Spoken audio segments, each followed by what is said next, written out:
një nga lojtarët më të mirë gjithë kohërave të futbollit, një njeri që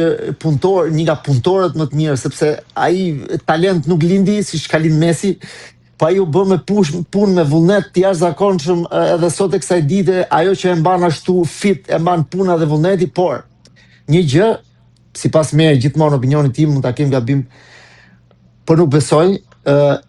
në qoftë se Portugalia ka një shans të dalë kampion bote, është pa Ronaldo. Sepse Portugalia lun parimisht me 10 lojtarë dhe jo me 11.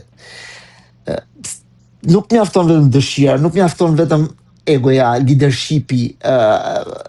organizimi i skuadrës që i tërheq skuadrën, nuk mjafton ajo për të animu skuadrën në aspektin fizik sidomos, në aspektin të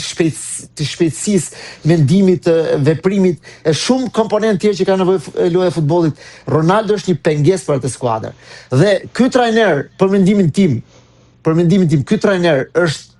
gabim në atë ekip, është gabim, sepse ai trajner të lesh Ronaldo 90 minuta, heqësh Vitinjen, që ishte lojtari më i mirë në fushë, të heqësh Nuno Mendes, lojtari më i mirë në fushë, pa diskutim. Domethënë dy lojtarët më të mirë në fushë ti heq dhe le Ronaldon aty, atëherë ti nuk do ta fitosh ndeshjen, ose nuk e ke aberin asaj